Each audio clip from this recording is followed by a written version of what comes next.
Okay, so I'm going to start. Now, does everybody think that they're here to talk about Marketing Cloud? Yes. Okay. So if you do want to come any closer to the front, that's also okay. Understood. That's also very welcome. So as you may know, I'm a little bit of a late addition to the run-up. So I didn't know what sort of audience I might have. So I'd like to find out a little bit more about you first. So do you use Marketing Cloud at the moment? No. Okay. Awesome. Right. So this talk is mainly focused at people that haven't used Marketing Cloud but have used Salesforce. So are you familiar with Salesforce? Yes. Okay. So some of the key things about this talk is I journeyed from using the Salesforce core product over to Marketing Cloud, and I assumed that there would be a lot of transferable elements to that. And when I got into the journey, there were some things that I didn't expect. And this is the presentation I would have liked to have seen that would have pointed all of those things out to me at the beginning, instead of me searching around and trying to work out whether it was just me and I was missing something, or that these were genuine things. So my name is Kerry Townsend. As you can tell, I'm not French. I'm over from the London office. I work at Accenture. I've been using Salesforce for about 12 years now, and I started making the transition over to Marketing Cloud 3 years ago. So I'm 3 years into that particular journey. So I also worked as a marketing manager. That's where I first heard about Salesforce. And because of that, I thought, you know what, I have some knowledge in marketing. You know, how hard can it be to make this transition, right? So obviously that has served me in good stead, has been really valuable for me, that experience. But in terms of, you know, working with the tool and the differences between implementing the two, there are definitely some. Okay, so I've got quite a lot of items here, and sometimes it's difficult to complete those in 20 minutes. So if you're interested in some interaction, I can go in any order that you would like, if there's anything in particular that you're familiar with. Otherwise, I can just go straight through. So who would like to pick some things? Who would like me to go straight through? There we go. Okay, right. So first of all, I'll start off with the technology. Okay, so fundamentally, Marketing Cloud is not built on the core Salesforce platform. It is a collection of acquisitions. Some of those are more tightly integrated than others, so some of those you're not aware of and are not different products. So what was traditionally Marketing Cloud was ExactTarget, and then Buddy Media and Radian 6 were the social studio element. And as such, that means that some of the level of integration that you would expect, or some of the way that those areas of the product would talk to each other, are not quite the same. Like, it's not as simple as you would think. There's also a slightly different data approach. So overall in Salesforce, we try to sort of normalize the data and put, we only save it in the database once. So if it's contact information, we put it on the contact. We don't also duplicate fields on the account or in other areas as a general rule. Whereas within Marketing Cloud, the data gets repeated a number of times, because you would have what we call data extensions, which are they're sort of similar to objects, but you would also use a data extension for a list, for a marketing recipient list, like the people that you're sending it to. And therefore, you might have a person in Marketing Cloud in multiple data extensions because they received multiple emails. So you have data duplication, which there's a need for, but you need to be aware of that and tidy up and clean and make sure that you delete some of that because it goes out of date. And also within Marketing Cloud, there are fewer guide rails, right? So within Salesforce, the core platform, it stops you from doing certain things.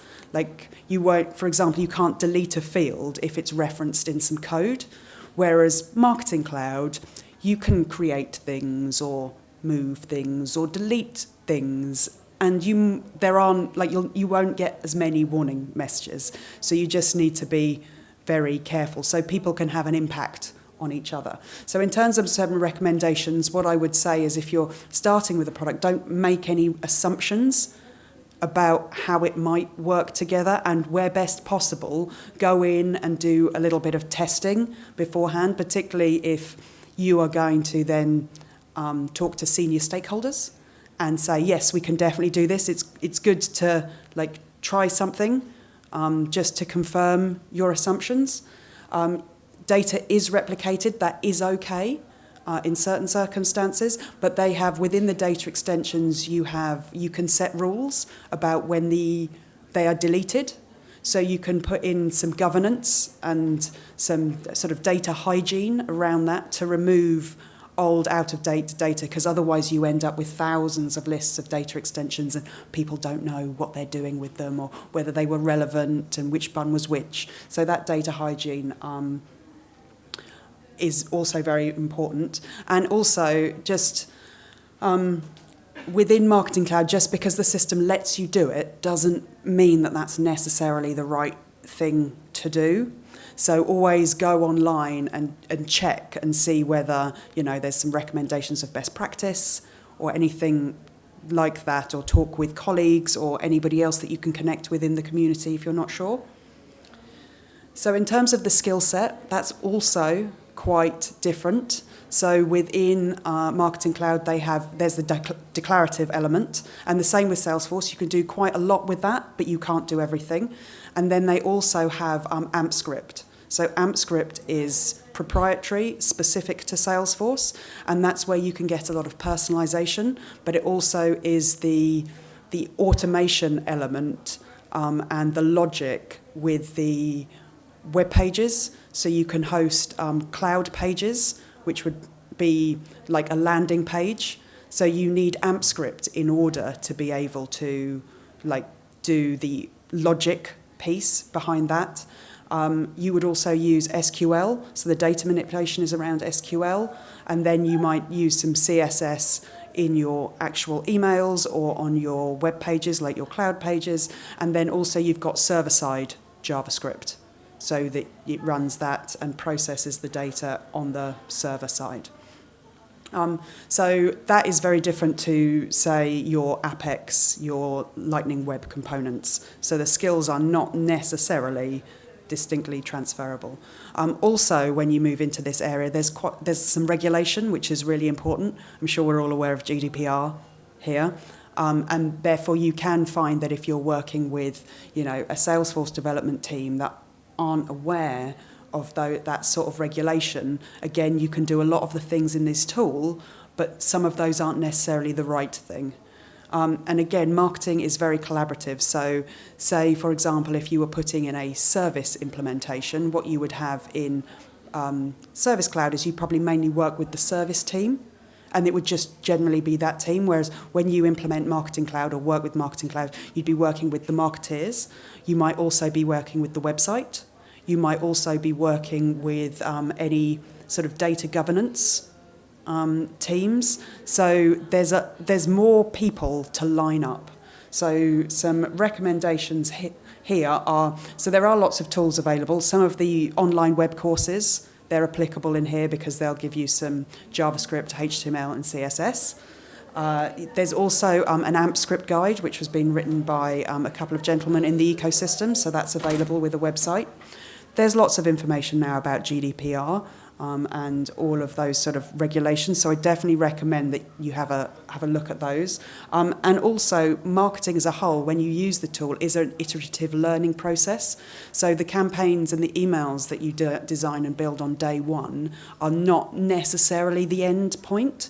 You'd build those, and then you'd look at them over time and see how they were performing, and you adjust. And so, unlike maybe implementing a service solution where ideally you want to hit all the requirements at once with some low-level iteration, this is really a learning experience. And the more that the marketing teams appreciate that this builds over time, the easier it is for you to get it working quickly and start performing and then build from there.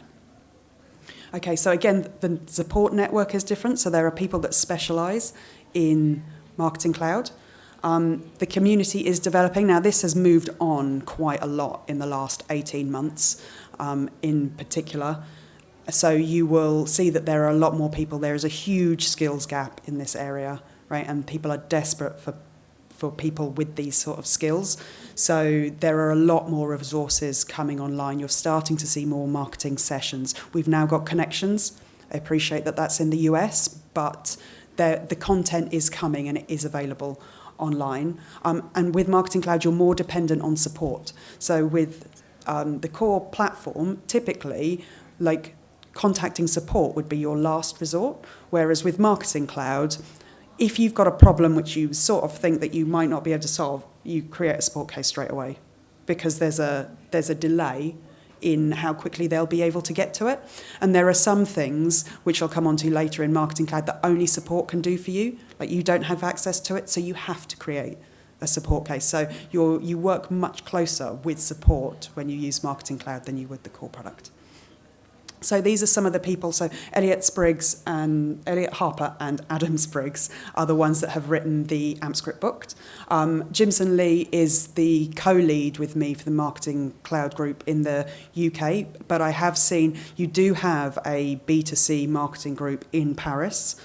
There is a group for that on the Success community, and you'd be able to join that on the Trailblazer community. So if you're based in Paris, then there are some people that you can start to connect with over here. So definitely look up the people that lead that.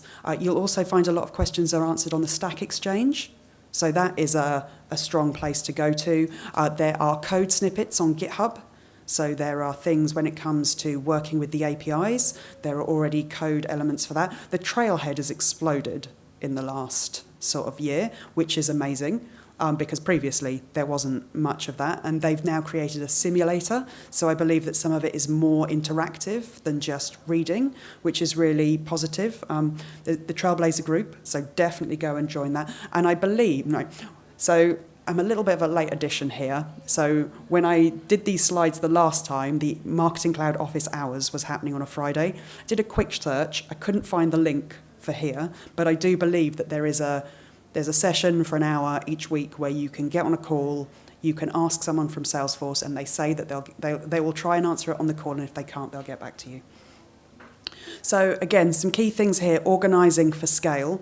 It's an extremely flexible platform, but if we think about Salesforce and the tree structure in the setup, everything is very neatly structured. You've got all your objects, all your everything's got a tree node. In Marketing Cloud, everything is more folder structures, right? So when you start with the tool, to start with, no folders apart from the headline ones. So you have to build that structure, and how you define that will depend on how your organization works. So, it might be divided into regions, or it might be divided into types of campaigns. So, more your ad hoc promotional versus your life cycle, like the things that you routinely run that everyone. So you have to define that. And organizations get into real trouble if they don't do that thinking and that structure up front, because, someone will create a folder, someone will create a test folder, someone will create a folder with their name in it. Right? They won't be there anymore, but that's the folder that they dumped everything in, right? So, and if you are then working as a team, it's really difficult to know where that is. So that sort of structure at the beginning is really important. Also, again, with sales, like the functionality doesn't get deprecated some stuff doesn't get deprecated very quickly. So now that we're more in an enterprise setting, there were some types of functionality which is more appropriate for scale, like in large numbers of line items than small numbers. So originally, when you used Exact Target and the email studio element of Marketing Cloud, you would have lists and data extensions. So lists are for smaller scales, so less than half a million. I think it's 500,000. Records, whereas once you do anything at scale, you want to move to data extensions. So you want to have a vision of where you're going and your numbers before you start working in an area or using some functionality which isn't going to scale. Now, that's not quite so simple, because there are some things with lists in the name which are available for scale. So publication lists work at scale, but it's just to be aware that, when you're doing, like you're architecting any area of Salesforce, you need to have a vision of where you are now and where you want to go, and you want to make sure that the choices that you're making are appropriate for that. And if you choose to use something that is smaller for a smaller scale because it's quicker, you just need to know that there might be some additional work to get to where you need to be. And there are reasons for making those choices, and they're all valid. It's just as long as you know. So again, defining the terminology in here is really important. So if you've worked in marketing, you'll have conversations with sales and marketing where people will talk about leads, or they'll talk about opportunities and like deals, and that language means different things to different people. So it's important that you harmonise that and understand that you're talking about the same thing, and then it's important that you define that structure in the tool so that everybody knows exactly what they're talking about. A folder structure, and I always think of Marketing Cloud as a toolkit. Like, it's got some really powerful things that you can do some amazing stuff with, and you just need to be able to pick the right pieces for the right job. So environment management, as people might know, there are no developer orgs, right? So you can't, unlike Salesforce, you can't just spin up a developer org, which I personally think is one of the main reasons why we've got a skills gap, because people are enthusiastic, but they just can't get into it. This means that people use their what are called business units as test environments. So business units are effectively sort of fenced off, like divided out areas within the tool, which were originally designed if, say, I was a global company and I had a UK business and a business in France and a business in Spain, then they'd all want to work in a different area because they might be doing different promotions, they'd have different language, they'd be talking about different things related to their market. So within Marketing Cloud, we repurpose those for test environments. But the thing to be aware of, there is one enterprise environment you log into, right? So your test environments are within that. So it's not a clear separation. Like Salesforce, you have production, right? And you can stop people, like you can not give people a login to production and then they don't see anything in production. In Marketing Cloud, they still log into the same enterprise environment. You just choose, like you change their settings so that they can't see various things. But that means that there are some high-level changes that you can only make at the enterprise level. So when you're doing development, that means that you have to make that change in the environment that everybody's in, including production. It also means that the whole environment upgrades at the same time, so you don't get the sandbox delay element where you can test things beforehand and then understand the impact before it affects production. Like, it all goes together, and you all work it out together if there's a problem. And there's also no commercially available developer tools. So when I work in programs with people, someone that's leading the project is like, oh, well, all the Marketing Cloud stuff we'll just use the same DevOps and the continuous integration that we use with everything else. And you're like, no. So that means there's a lot of things that have to be, a proportion of things that have to be manually recreated, which means that your release times are longer. It means that those things are subject to human error. It means that you can't do the testing in one environment and just assume that it's relevant once it's live in production. It's time consuming. It also means that you can't download the information into a source repository, right? So, in a lot of cases, if something's been deleted that you can't take a backup of, then you've just got to rebuild it. So again, documentation can be very important here, capturing exactly what you've designed, particularly if you're working in a team where the person that built it might not be the person that's deploying it. Those can be challenging. If you have it in your company, you can get that org. If you work for a partner, they will have orgs. You should consider environments up front. So I have personally found that Salesforce salespeople do not have the conversations about environments up front. So then we work potentially with customers who have got a production environment but haven't thought about any sort of testing. Business units come at a cost. It is a non-trivial cost. So it does come, like, it's not as simple as just like, we're going to ask for this and we'll get it. Someone has to go back around a financing conversation. So it's really important to have those conversations up front. Plan for the additional deployment time. You can't refresh the sandbox or anything like that. So all of these things are just planning in advance, like how you would work with that. And sometimes, because it's not consistent with Salesforce, the people that you work with, if you're putting the tools together, will potentially make assumptions about how long something will take. So you need to be part of those conversations. You can repoint environments, so that means that you can take a Salesforce business unit and point it to different to test environments. In here I say, avoid doing that, but that means you've probably got a lot of money, right? So there are reasons why you would do that. It certainly can be done. So again, it just depends. It's the planning and thinking up front that's really important.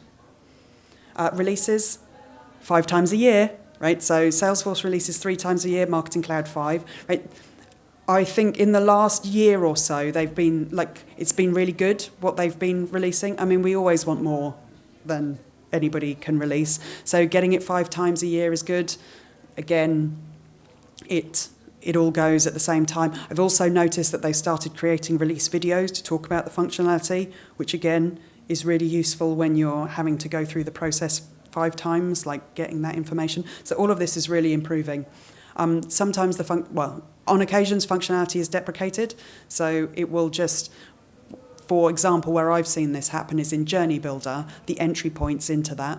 So you'll have been using one approach before, and then they'll release, and after that you won't be able to create those anymore, so you will have to go back and revisit how you do something. Now they'll have replaced it with something else, which is generally better, but you then have to have the same with any deprecated functionality, you have to have the conversation about whether you upgrade the other things that you've been using, what the impact of that is. So again, just to be aware of that. And the whole org upgrades. So know the release schedule. That's very well publicised. Always try and deploy something before a pending, plan your release schedules around those deployments. So I've been in a position where we released every 2 weeks. We released every month, sprints every 2 weeks, right? But we designed functionality and built it based on some sort of Journey Builder functionality, and then it had upgraded, and then when we tried to build it in production, it wouldn't let us because we couldn't get access to that functionality in them anymore. So we just weren't, tracking that release schedule at the time. Do testing. Just going to leave it at that. Testing. It's important. Hopefully everybody knows that. There are release webinars now, which is good, and plan that there'll be a level of refactoring. It's the same with all of these tools. I mean, Salesforce isn't particularly any different in that setting. The connector, so in order to link Salesforce with Marketing Cloud, you typically use the Salesforce connector. It's a package that you install, which is definitely the recommended way to do it. Something to be aware of is that it's not as magic as, I just update the email opt-out field in Salesforce and suddenly Marketing Cloud knows exactly what to do with it. Right? So generally, subscriber preferences and email preferences can be quite complicated within an organisation.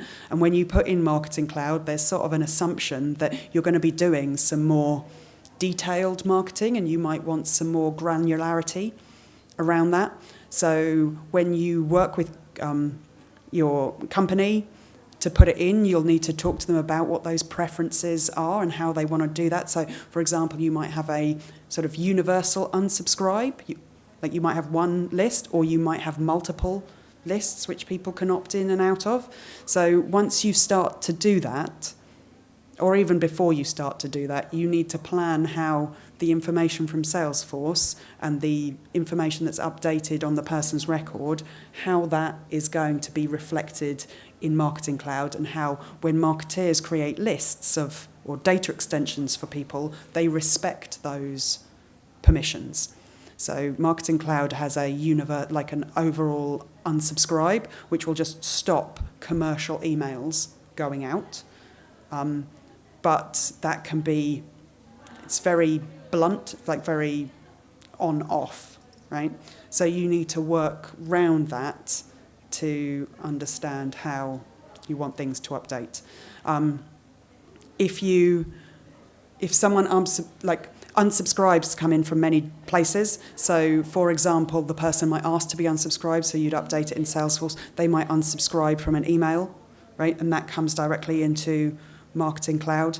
You could change their preference. They might go onto a web portal and want to update their preference there, which means that because all of the information is coming in from all of these places, you need to understand how it all coordinates together, how the two different systems update it in each other. There are some declarative ways of doing that, but also it can be necessary to go to a coding option to do that. So it's just an area to be very aware of. And again, don't assume that it will just work exactly how your organisation would like it to work. Also bearing in mind where the email address changes. So if it changes in Salesforce, it's not automatically just going to make its way to all the right places in Marketing Cloud. So, I mean, overall, as an organisation, you need to have a conversation about whether, how important that is. Because a lot of this stuff is about building trust and whether, what the risk is in terms of the reputation or the trust that you'll damage with the person that's involved versus how much it would cost to create, this amazing system that does everything automatically. So that's an important discussion to have up front. There are lots of different ways of doing this. It just probably requires some effort. It's not just we'll have that up and running in a day type thing. And business rules, right? This is the number one thing, right? So Marketing Cloud has a thing called business rules. Now, in Salesforce, the most analogous thing that I can think of is if, when you go and you ask for person accounts to be turned on or multi-currency to be turned on, and there's a small number of those settings that you can have turned on, and you know what they are, right? That's Salesforce. Marketing Cloud has what they call business rules, where support can go into the back of your environment and turn some things on and off, right? To date, I am, this might have changed, but I am still not aware of them publishing a list of those, right? So they don't publish a list. You don't know what they are. So in some cases, you don't know what you're asking for, which is why you end up talking to support quite so much, because you'll send them a case going, I can't get the system to do this. And if you're lucky, then a support person that knows about these business rules will go and go, oh, well, there's a setting for that. I'll turn that on for you, and now it will just work exactly as you wanted it to. And you're like, well, how would I know about that setting? And they're like, well, we can't tell you can you send me a list of those? No, I can't tell you. So there are some things around those that are really important. So, for example, I was working with a client, and I had a team of people, I wasn't on the project the whole time, but there were some people who were. So they went into Marketing Cloud and they just wanted to send some test emails to prove that the system was working. And they went in and they couldn't send any emails, right? And they were and I was like, I don't know what's happening. And I wasn't logging in at the time. So they raised a support case. And when the org was provisioned, they didn't turn on send email. So you can be in a situation where, if you're relatively new to the tool, you don't know what you don't know. So again, that can be resolved, but support cases probably take 48 hours. So, and I've been in a situation where I've been trying to deploy and you need shared folders turned on. And in this particular environment, they weren't turned on. In the 5 other environments for different other clients that I'd worked on, they were all turned on straight away. But you don't know.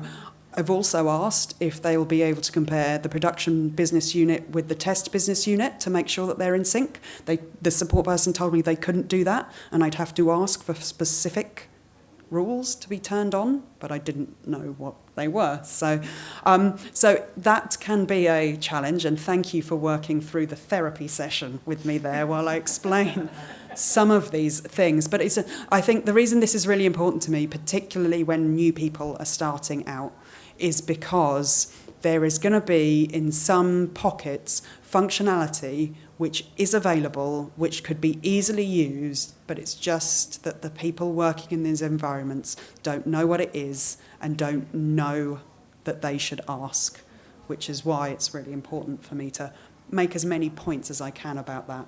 So if you're not sure, ask support.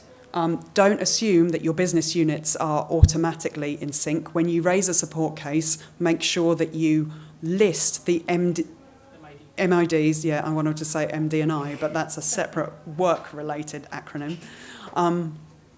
Make sure you provide the numbers of those in all the environments that you want affected in support. Go in and check that it's been done in all the environments.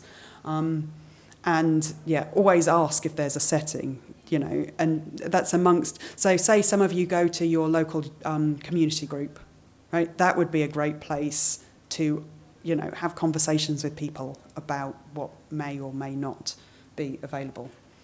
Okay, and I appreciate that I've talked a lot about some of the different things here, but this is a very vibrant, moving area to be in. There is a huge amount of demand for people that have these skills. I mean, we are, as Accenture, we are trying to recruit people in this particular area, and because there are, again, so few people that you end up trying to take people from other places, that's not sustainable. We want new people to be able to come in and learn and grow.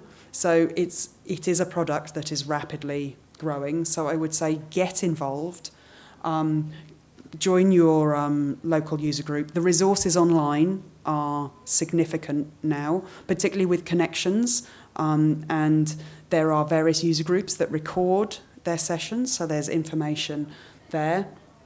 Stack Exchange is a wealth of information if you had the time to trawl through that. So here are some links, right? So when I originally did this, there wasn't that much Trailhead. It's exploded now, right? I went and looked online to see if I could find, a list of all of it. And it's 30 hours. And I was I don't have those, I don't have all of those badges yet because it's hard to catch up. But a couple of things to stand out, right? So there's a developer marketing group in Australia who record their sessions. And I'm not sure if they still do this, but you could join live online. I appreciate that Australia, the time zone is not ideal, but it's there. There are some web courses if you wanted to get into that. The AmpScript guide, so AmpScript guide is the book which talks about that programmatic language. Salesforce also offer a podcast. So there's a lot that could be done. So I encourage everybody to get involved.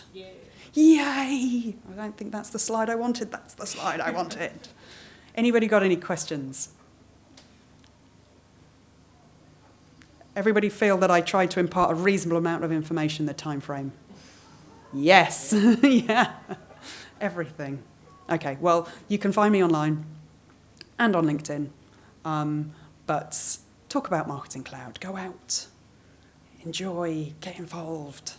There's a future. Yes, it is the future. I mean, the acquisitions that they're adding on, I mean, it's difficult to know.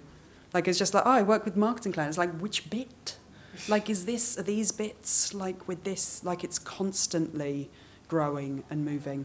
But again, within marketing, there is a huge demand for this because a lot of this was an art, right? And we've gone from being in a situation where it was much more creative-led, and it was difficult to justify the budgets, and now there's a whole sort of MarTech industry which is growing like you wouldn't believe, and it's more possible to relate, actual spend to outcomes, which is a really sort of positive and interesting space. So thank you very much. Thank you.